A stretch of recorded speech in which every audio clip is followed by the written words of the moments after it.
Hello Mega Podlings, this is Krazy Joe. On my last video when I talked about Jurassic World, Joey Baseball in the comments requested that next time I go to the movies, I take you guys with me for my theater experience. So we're giving it a try. We are here at Frank's Theaters. I've got my refillable 2018 popcorn bucket, and we are going to see The Incredibles 2. Here it is.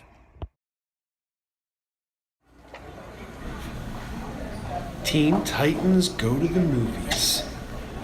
This show's very popular in my house. I'm looking forward to seeing this. Look at Hawkman.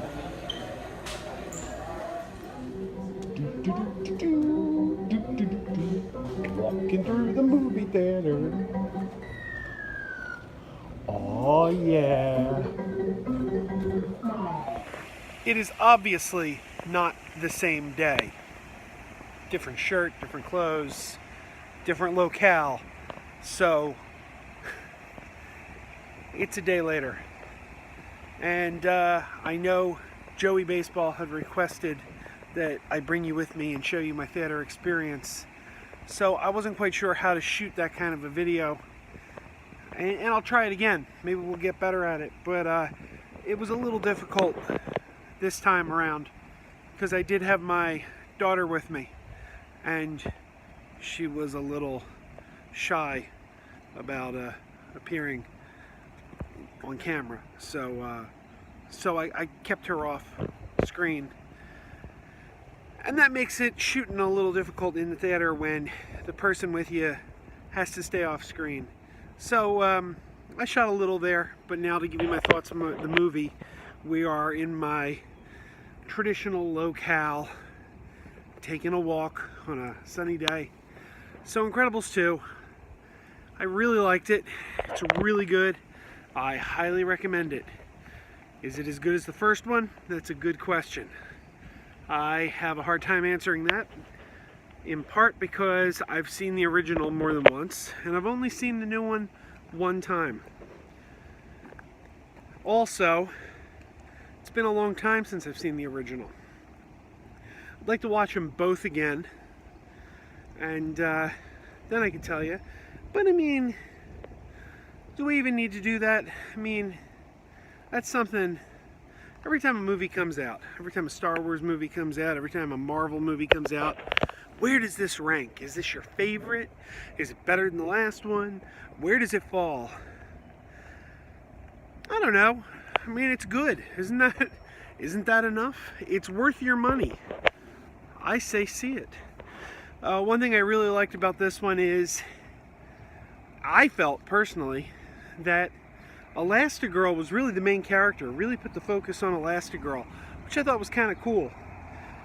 Sometimes with these sequels, when they decide to shift which character is going to get the focus, it doesn't work out so well.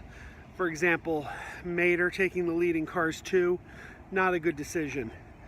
And it's not to say that Mr. Incredible doesn't get his moments, he sure does, but he's more dealing with the domestic stuff for the bulk of the movie. One of the highlights of the movie, which is hinted at in the trailers, I'm not giving away any spoilers here, is the character of Jack's emerging powers and how they have to deal with that.